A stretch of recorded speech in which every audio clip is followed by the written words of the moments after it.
Oi pessoal, bem-vindo ao canal. Hoje eu quero falar com vocês sobre um livro que é difícil de digerir, mas faz você pensar em algumas coisas aí mais importantes, mais sérias. E esse livro é Hibisco Roxo.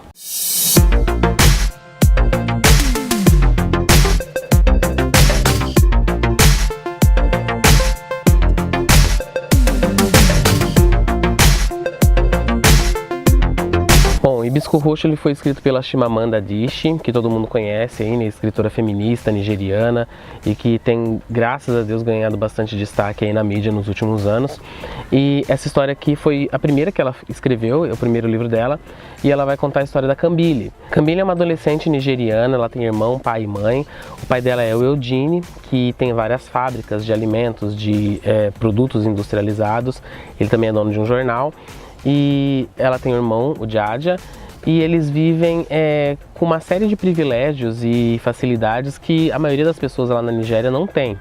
Então, por ele ser um dono de fábrica, eles têm dinheiro, eles têm comida, eles têm carro, escola particular, todo esse tipo de coisa.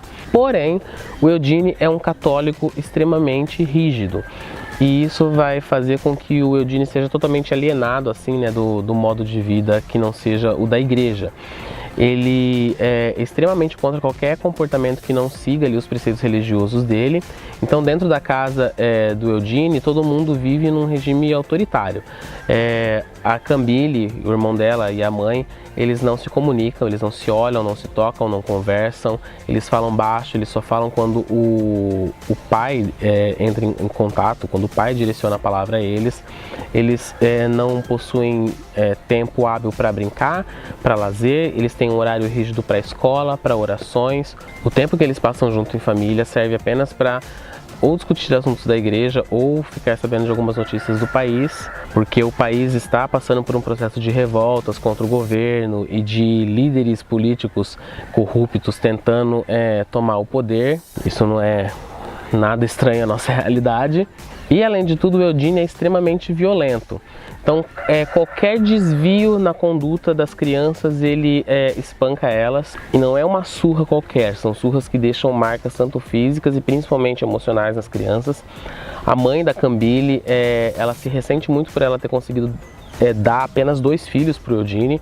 Só que durante o livro a gente vai percebendo que ela não é infértil. Ela engravida várias e várias vezes, só que ela sofre constantes abortos por causa das surras que ela leva do Eugene. Como eu disse, o Eugene ele é dono de um jornal e é o único jornal que é contra o governo atual. Então é bem estranho ver esse posicionamento do Eugene, porque ao mesmo tempo que ele é um rebelde ali na cidade e questiona as ações do governo, ele não pratica o mesmo na casa dele. Na casa dele, ele é o ditador, ele é o autoritário. A Kambili, então, ela vai viver 100% do tempo dela com a sensação de que ela não é suficiente, que ela precisa fazer de tudo para agradar o pai dela. Então, às vezes, quando algum familiar, algum vizinho, alguma outra pessoa faz um comentário que o pai dela gosta, ela fica pensando, nossa, eu gostaria de ter dito isso para agradar meu pai. Eu gostaria de ter feito isso para agradar meu pai. Ela vive o tempo todo dela com essa sensação de que ela nunca é o suficiente, de que ela precisa sempre se esforçar mais para agradar o pai dela. O Eugene tem uma irmã, a Ifeoma, que é professora universitária, que é totalmente diferente dele, que é totalmente esclarecida em várias questões, e ela mora em outra cidade. E a Ifeoma começa a pressionar ali, mais pro final do ano, o Eugene para que ele deixe os filhos dele passar alguns dias com ela e com os primos. Ela tem 3 filhos que ela cria sozinha porque o marido dela faleceu, e ela começa a pressionar o Eugene para deixar as crianças irem para casa dela. E ele acaba deixando, e o Jaja e a Kambili vão para casa da tia Ifeoma. Chegando lá, o primeiro choque que a Kambili leva é que a realidade da tia dela e dos primos é totalmente diferente da dela. Eles não têm dinheiro, faz meses que a tia dela não recebe o salário da faculdade, porque a faculdade também está em crise, está mandando professores embora e tem revoltas.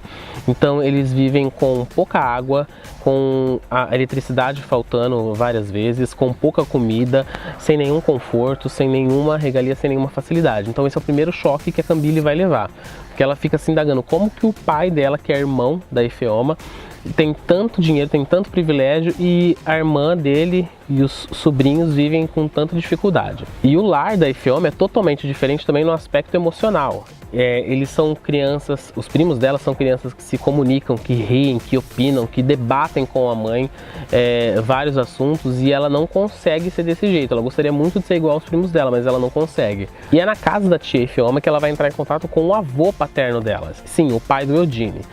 O pai do Eudine, ele é um tradicionalista, ele segue as religiões africanas, então por isso o Eudine renegou o pai. Ele não se comunica com o próprio pai, porque ele taxou ele como pagão, como bruxo, e ele não aceita nem que ele chegue perto das crianças. E a Cambile vai começar a conhecer um pouco o avô dela, que já é um senhor de uma idade muito avançada, e vai começar a entrar em contato e ver que tudo aquilo que o pai dela sempre pregou e tudo aquilo que ela sempre considerou como 100% verdade do que o pai dizia, não é bem assim. O avô dela é um avô carinhoso, que conhece os primos, que participa ativamente da família e que não é tão bizarro e monstruoso como o pai dela pintava. A Cambile, ela tem uma relação bem rígida com a religião, só que ela vai conhecer um lado mais suave da religião católica. O livro todo debate essa questão, né, porque a Nigéria não era católica, né, cada vila tinha suas religiões e seus deuses, e com o colonialismo, né, da Inglaterra, algumas pessoas acabaram adotando a religião dos brancos, ou seja, a religião católica.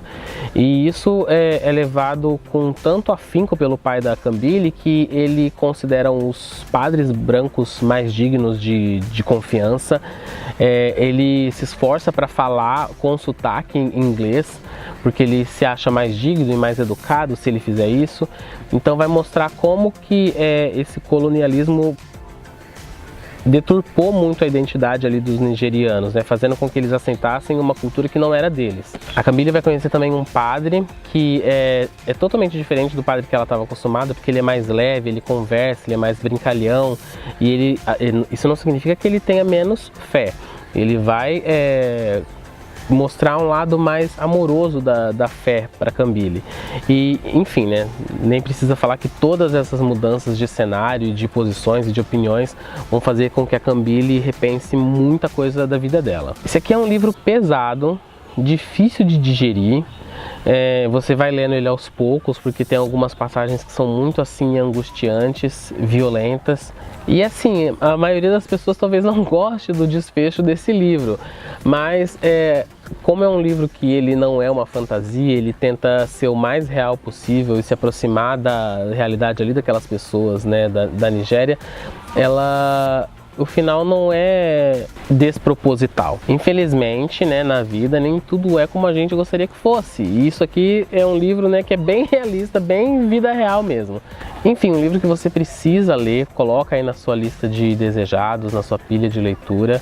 E eu sempre falo que é muito importante nós conhecermos outras realidades, porque só assim a gente vai conseguir exercitar a nossa empatia. Pessoal, é isso. Já leu Hibisco Roxo? Comenta aí, usa os comentários para entrar em contato comigo, me fala o que você achou do livro, que pontos que você mais gostou. Se você não é inscrito no canal ainda, se inscreva e ative as notificações para receber as próximas resenhas, e até a próxima leitura.